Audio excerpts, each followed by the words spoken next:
The first question that I want to ask anyone who's writing, who's a writer, is how did you become a writer? Well, I started writing. I'm sure a lot of you have the same experience, right? That my favorite motto is a Stoical motto that I put on my watch. It says, "What hinders you?" So I try to remember that. Sometimes like you know, being human and full of sin and lazy and good for nothing, I try to remind myself that if I want to do something, I should just do it, rather than saying, "Oh, what stands in my way." So I started writing as a kid because I was no good at anything, and I got into the theater, and as a young child actor. And then I discovered the writings of the people who revolutionized the English drama, which were Beckett, and after Beckett, Harold Pinter. And they changed my life, because I read Harold Pinter's review sketches, where he could make you laugh and cry within 30 seconds and create this incredible atmosphere, and you couldn't analyze it. You couldn't say where it came. It was inspiration, right? It was in the Jewish, you know, my rabbi would say, that's prophecy. Prophecy is not the ability to tell the future.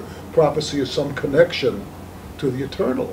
So Pinter, especially, after Beckett, had this great gift to create this magical world.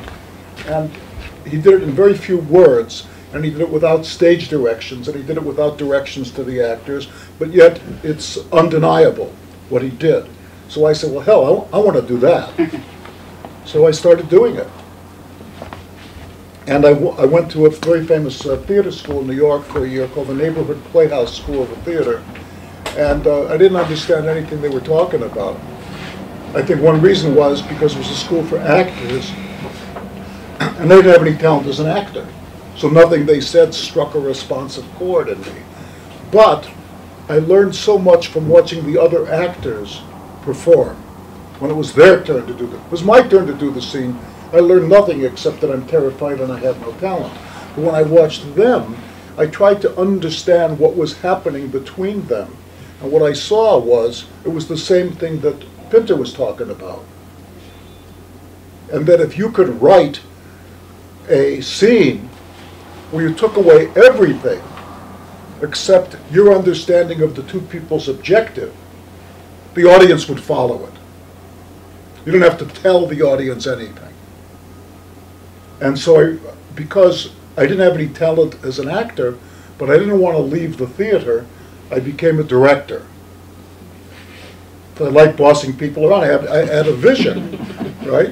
Also, as an actor and growing up in the United States, I met a bunch of dreadful, dreadful acting teachers and dreadful, dreadful directors who couldn't express themselves and were cruel and exploitative. And I said, you know what? There's a better way to do this, and I can do it. Right? I'm going to figure out how to talk to actors in a way that they can understand. I'm not going to ask them to do something that's impossible. I am going to ask them to do something that's fun. And because I know how to write, I'm not going to ask them to carry the scene. And so you don't have to carry the scene. You don't have to be happy. You don't have to be sad. You don't have to be impulsive. Just say the silly words, and it's going to take care of itself. And so I started doing that, and I formed a couple of theater companies, and I did a lot of plays. And then a fellow named Bob Rafelson was doing a movie called The Postman Always Rings Twice in the late 70s, and he'd seen my plays off Broadway. And I said, give me a job writing the movie. He said, okay, sold. So I wrote the movie for him, and I started following him around the set. He loved discovering talent, and he put his arm around me and walked me around the set, and so I looked at him directing the movie. And like every good Jew looks at his or her boss, and what do they think? Anyone? I could do that. Of course. Hell, I can do that. So I looked at them and I thought, well, hell, I can do that. And then my next movie I wrote for Sidney Lumet, who also befriended me. He's a friend of mine for 30 years. And he took me along, and I started directing movies. And he also encouraged me to direct. So I fell into it by accident. So I've been doing movies and TV for about 35 years. And I still feel like a newcomer. because my original career was in the theater, so I feel like I came to the movies late, but I've been doing it a long, long, long time. And that's my story. And now the transition from writing to theater and writing to the movies. Yeah. Is there a difference in your opinion? Yeah, of course. The difference is it's all writing, right?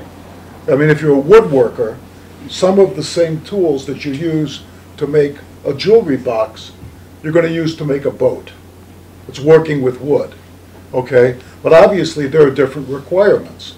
A jewelry box doesn't have to be watertight, okay? And a boat doesn't have to fit on your bedside table.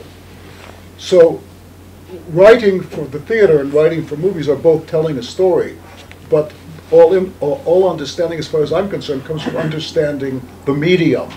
What's the medium of the theater? What do you need?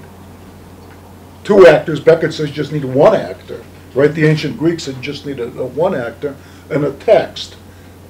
That's it. Do you need a set? No. Do you need costumes? No. Do you need lights? No.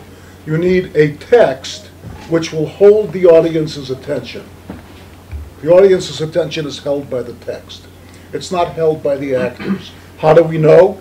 Because you do a play on the radio. They can't even see the actors. How else do we know? You can read the text. And if the text is great, your attention will be held by the text without the actors. So writing for the theater is writing a text that the actors can perform in such a way that it will hold the attention of the audience. Writing for movies is scripting images, the juxtaposition of which will create an idea in the mind of the audience. So it's Eisenstein, right? You got a shot of a woman weeping, right? Whoop, weep, weep, weep, weep. And the second shot of a hangman holding the door open and looking at his watch. We get the idea, right? She's going to be hung.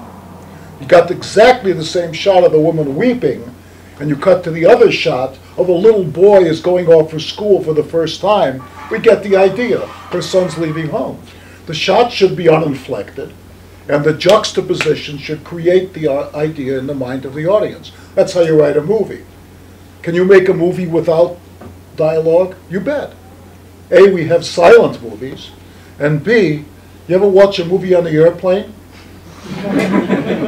Did you ever turn the sound off? It's a better movie.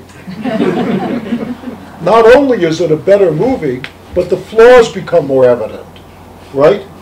When you're watching a movie on the airplane with the sound off, you say, wait a second, I got it when I saw the first shot. They're having a fight. Why is this scene going on for 15 minutes? Okay? So I always say, if you want to know who really knows how to make a movie, look at commercials, right? They got 10 seconds to tell a story. Boom, they tell the story. We get it. They can't build up to it. They can't narrate. We were looking at a commercial in a movie yesterday. There's a guy coming around the corner. Dop, dop, dop. He's looking at his silly little machine, whatever, blah, blah, blah.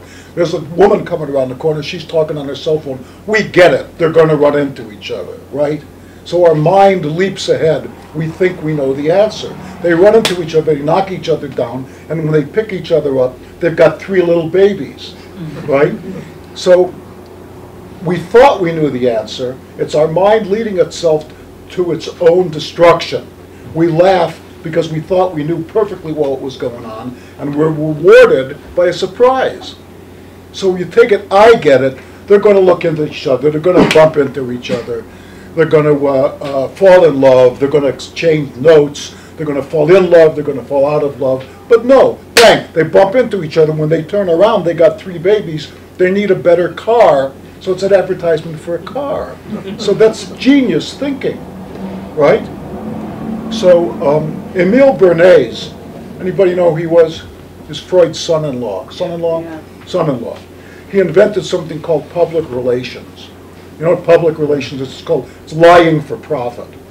So he said that the only effective public relations is that which breaks the thought processes. You got to make the people stop. Wait a second.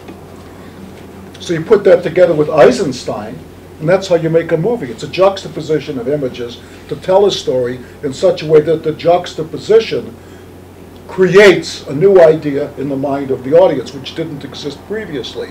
So a plot, all drama comes down to plot. That's the only way you can hold the attention of the audience. You can't hold it through character, try it. You can't hold it through writing well, they'll go to sleep. You will and I will. You hold it through plot, hold it through making the audience wonder what's going to happen next. And then dashing their expectations in a way which is logical. So they say, oh yeah, I get it, right? Rather than say, oh, and then they all woke up, or and then he discovered he could fly, or then he's turned into a giant cockroach. So if you can do that moment to moment in a film, if you work very hard at it, you can take these moments and build them into a scene which has one objective. It stands by itself, and then the one scene leads the hero, because it fails, leads the hero to the next scene, doesn't it? Because if the scene succeeded, the movie would be over, right? I love you too, fade out, kaboom. So Billy Wilder, great Jewish filmmaker, said that the question in a love story is, what keeps them apart, right? We know what keeps them together, right? They're in love. What keeps them apart? So to write a film takes a lot of work crafting images, and if you're good at something, like writing dialogue, you better be very careful not to use it. Which begs the question, because you're famous for your dialogue, you're quoted as a dialoguist, but before we saw House of Games, just before you entered, I told the audience, mind the structure, because we know that you write great dialogue, but look at the structure, look at how the movie is built. So how do you work out the gift for dialogue and the structure that has to be so rigid, you have to work it very hard at it to you gotta work on your weak points, right? Work on your weak points. I do it for a living, I was very bad at everything. I was doomed to be a failure. I discovered I knew how to write. I said to myself, this is a gift. If you screw this up, you deserve everything bad that's going to happen to you. You really do. So you better start writing and better learn how to do it better all the time. And when you make mistakes, you better learn from them, because there's nothing between you and poverty and disgrace and self-loathing except using the gift you were given as well as you can. So do I fail? Yeah, sure, just all the time. Are there pointers you can hand out if you're good at writing dialogue, how to keep your focus on the structure, how to structure your movie, how to find when a movie works? Yeah, sure. But I would like to say that I feel very, very free in sharing my opinions with you, because A, either you won't understand them, or B, you won't believe them, or C, you'll forget them, right? So that's great, which is your right, So that, or you'll think they're stupid or wrong, which is also your right. So I feel very free in sharing my ideas with you. So the question was, what are the tools, right? And one of the great tools is, if you think maybe you should cut. What are you waiting for? So that's why the way you learn to write drama is for writing for an audience, right? Go off to write drama for an audience, and when you see that audience starts to nod off, you'll want to cut your throat. That's how you learn. Geez, that was my favorite scene, but it puts the audience to sleep. So what good is it? When the lights go down, you've got their attention. They paid you the gift. You say, you got my attention. Go ahead. It's yours to lose. Can you keep their attention moment to moment? Because if not, the play's over. Anybody ever say, oh, you should have stayed in the movie, it gets better in the second half? Anybody ever say that? So I always say, well, then they should have put the second half first, right? So one of the first rules I learned is, how do you make any movie better? Throw out the first reel. People still talk about reels. First 10 minutes. Any movie, you can make it better by throwing out the first 10 minutes. Look at it. Next time you see a movie, look at it after about 10 minutes, say, well, hell, they should have started it here, right? And after maybe about 15 minutes, well, hell, they should have started it here. We went to see Ben-Hur, we lasted like 3 minutes. It's like a photograph of two guys riding through the Judean desert with a voiceover. How long do we need to see two guys riding through the Judean desert? right? A tenth of a second, right? Cut. If you think you should cut, cut. Now here's the best way that I know to figure out immediately, it's infallible, if the story works. Tell it to somebody else. Say, I got this great idea, and watch at what point their eyes glaze over. That means either you don't know what you're doing, or you have to rethink it. Or you say, well, and then say blah, blah, blah, blah, blah, blah, blah, blah. And so you'll find when you tell this story, if you have to tell it to somebody else, you have to tell it concisely. And there's only one thing in the world I don't like about movie making, that's pre-production, right? Because that's where the movie's made. All movies are made in pre-production. All movies are ruined in pre-production. So when you do pre-production, you're the director, you have to tell the same stupid story to 12 different groups of people who absolutely have to know it and absolutely deserve your full attention. So you have to tell it to the scenic designer, to the location designer, to the costume designer, to the lighting designer, to the cinematographer, to the transport captain, to the second AD, blah, blah, blah, blah, blah. And you have to keep going back to the locations and telling the story. They need to know, right? So what you find is more and more that you tell the story, the simpler the story gets, right? So the simpler the story gets, the better movie you're going to make. Because you're not going to say, and then things happen that I can't really explain, right? So somebody once said, I said to somebody, I said, what's new? And he said, every moment is new. And I said, except in a French movie. So what are French movies about? They're about people thinking, right? Who wants to see movies about people thinking? My wife. She does. Well, they're very restful. They're very restful. So you look at the great masters, and you don't. Anytime you come off a movie, you say the visuals were great. What did that mean?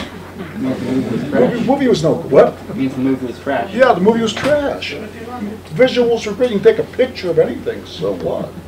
So you know, in the United States, for my lifetime, what has everybody said about every movie they saw, with few exceptions?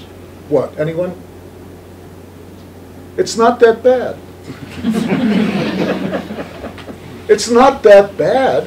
For God's sake, you know, you got a camera and a crew and a script. Make something great, for gosh sakes.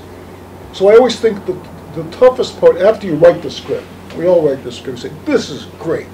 This is the best thing anyone's ever written. So you give it to your director, your friends, and they say, yeah, but I don't understand the thing about da, da, da. So you say, oh, okay, you don't understand it? Well, then how about never speaking to me again? How about that? How about going and cutting your throat not to recognize my genius? Then you think about it for a while, and you say, oh, yeah, that's superfluous, right? Yeah, I'll cut it out.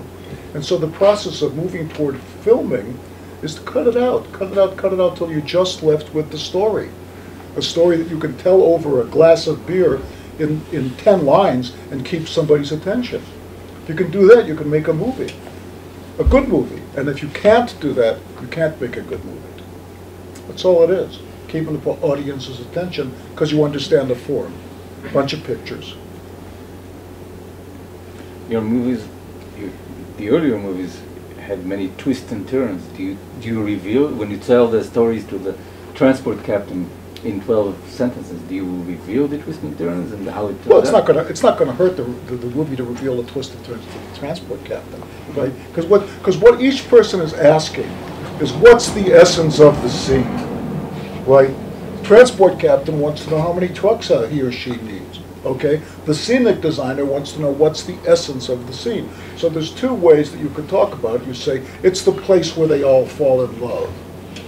Okay, how do you design that? You can't design it in general. Okay, so you say, what's the essence of the scene in terms of the plot? Right? It's the place where they meet in secret. Ah, I get it. They can't get married, so they meet in secret. So it's not the place where they fall in love. You're getting more specific. It's the place where they meet in secret. So now you're telling the story to each person in a way that allows them to use their art to serve the overarching element of the play, which is the plot. And all the plot is what the hero wants. That's all the plot is. Doesn't make any difference, and nothing else makes any difference. The audience won't pay attention. Because if you tell them the joke, they're going to pay attention to the joke, they're going to anticipate the punchline. Okay? So if I say to you, okay, two guys are on leave, okay, and they're walking down the highway, and they're hot and thirsty, and they're walking down the highway, they're trying to hitch a ride through an area once controlled by Samaria. Samaria, an ancient land, blah, blah, blah, blah, blah, blah, whose customs differed from, right, what happened to the joke? It's two guys walking down along the road. You can't make Samaria interesting enough to make up for the fact you just ruined the joke, didn't you? So that's so, movie making is very, very close to telling a joke. We laugh because we think we understand the progression, and we're surprised at the end by something which is both surprising and inevitable, which is, we know, by the best Jew who ever lived, Aristotle said that, right? The ending has got to be surprising and inevitable. Who are your mentors in terms of screenwriting? Who did you turn to as when you read scripts? Well, certainly Hitchcock, right, who's the master of keeping your attention, right? And Preston Sturges was a great American comic, and Lubitsch to a certain extent. And you look at the Wells' two first movies, Ambersons and Citizen Kane. These are all the movies that you know. I mean, we got very involved in looking at Japanese cinema, looking at Koibashi, and looking at Ozu, and looking at, I'll tell you my idea of a perfect script is Stray Dog by Kurosawa. Because it starts with the most simple premise in the world. This new recruit to the police force has his pistol stolen. And he's, you know, you can imagine he's terribly shamed and horrified, and the pistol has 7 bullets in it. And the murderer keeps murdering people. They got to get to the murderer because he's going to kill 7 people. It's a magnificent movie on a very, very simple premise. Personal question. What is your secret of matchmaking actors? Okay, so Stanley Kubrick dies, right?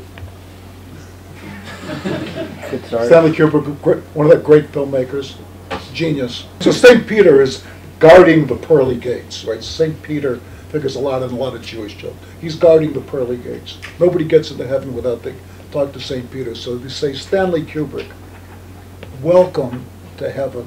We're so happy to have you here. I suppose you'd like to make some movies. So Stanley Kubrick says, yes, I really would. So St. Peter says, that's great. He says, who do you want to write it for? So Stanley says, who can I have? So St. Peter says, you have anybody you want. So he says, could I get Shakespeare? He says, yeah, of course, we'll get Shakespeare to write this script. So Stanley says, you know, I kind of like, who can I get to do the music? St. Peter says, you want Bach? He says, yeah, I want Bach. He says, great, we're going to have Bach. He says, great, I'm going to do this great musical written by Shakespeare, music by Bach. And he says, oh, you know who I want for the female lead? And St. Peter says, God has this actress.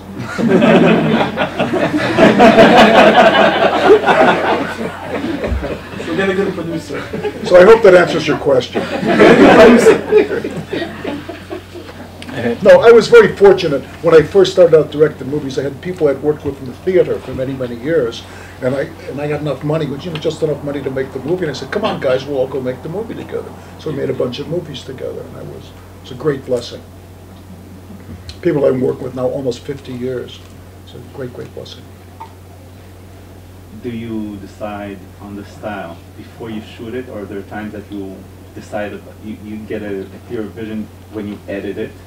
And if you could just give us a bit about the styling. Well, I don't know what they say. You'll find this yourself. You get to write a movie 3 times. You write it when you write it, you write it when you direct it, and you write it when you cut it.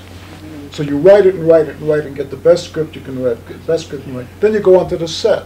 And so what happens on the set? Everything falls apart, right? The dog dies, it rains, right? The actor doesn't like the line, you don't like the line, the main prop breaks. It's like Spielberg said, why was the movie so successful, Jaws? Because for the first 3 months, the mechanical shark didn't work. right? So he has you screaming at pictures of water. It's an act of genius. So you get to write it. When you write it, then you do the best you can. You get on the set, you see this bunch of garbage and nothing works. You do the best you can. Then you get into the editing room and you're screaming at the editor, "Get me out of here, what have I done?" So you don't give up till you're done. But the other thing is that a lot of the things that people write about and movie historians and so forth and analyze are complete accidents. They're just complete accidents. I was talking to the things that happen on the set. I was talking to Bob Rafelson about a movie he made called The King of Marvin Gardens. And at the end of The King of Marvin Gardens, this woman comes out of a shower and she plays the thing with her head in a towel. And I said to Bob, I said, you know, I was so impressed by that. I don't know why it's right, but it's completely right. Where did that vision come from? That this woman had this long, flowing, beautiful red hair. All of a sudden, in the last scene, her hair is covered up. And he said she came to the set with a crew cut. Right? What's he going to do? So a lot of the stuff that you see on the set, that you see in a movie, is an accident. And the other thing is, when you get into the editing room, a lot of the brilliant things that I found, that my cutter found and showed me, are found footage, lost footage. You say, oh my God, you know, I need the corresponding shot. I'm in the wrong eye line. Let's go back into the bin, whatever the bin is these days, and find another piece there. And you find something you didn't even know was there, right? And so I used to talk about, I don't know if they even have it anymore, a thing called a slate piece. You know what the slate piece is? Slate piece, they say, okay, scene 2, shot 15, everyone's sitting around, okay? They turn the camera on, everyone's sitting around, but they haven't set action yet. They haven't slated the shot, right? So everyone's sitting around, the camera's rolling, the Sean sign's rolling, and they say blah, blah, blah, scene 2, blah, blah, blah. And I say action. So, but there's a piece before I said action, right? Called the slate piece. And a lot of times you go back to the slate piece and you see something that's fascinating, you didn't even know it was there. Or you see somebody do something where the camera's out of focus, somebody do something in the... So just like you discover things in the writing that you didn't expect, you discover things in the directing you didn't expect, and also in the cutting that you didn't expect. A guy came to me the other day and said, I'd like you to see my... It's the smartest thing I ever said. He said, I'd like you to see my... Would you come see my movie? I'm cutting and I have problems with 2 scenes. I said, throw them out. He said, what do you mean? I said, throw them out. I said, I don't have to see the movie, throw the scenes out. He said, how would you know I should throw the scenes out? I said, because you're having problems with them. If you make a movie and you have a scene and you don't know where it goes, it doesn't belong in the movie, right? Do you do a lot of research before you write a movie about con men, movie about Hasidic Jews, movies about... I try not to do research. My great friend Shel Silverstein said to me, never do research, because when you do research, all you're doing is reading stuff written by somebody who didn't do research. So if I have to know the facts, I try to get the facts right. Sometimes I don't. I'm embarrassed. I want to kill myself. But do you just sit at your desk and invent, or do you go out and try to meet con men and hear their stories? No, I figure if I can't write more interesting than they can talk, then I'm in the wrong business.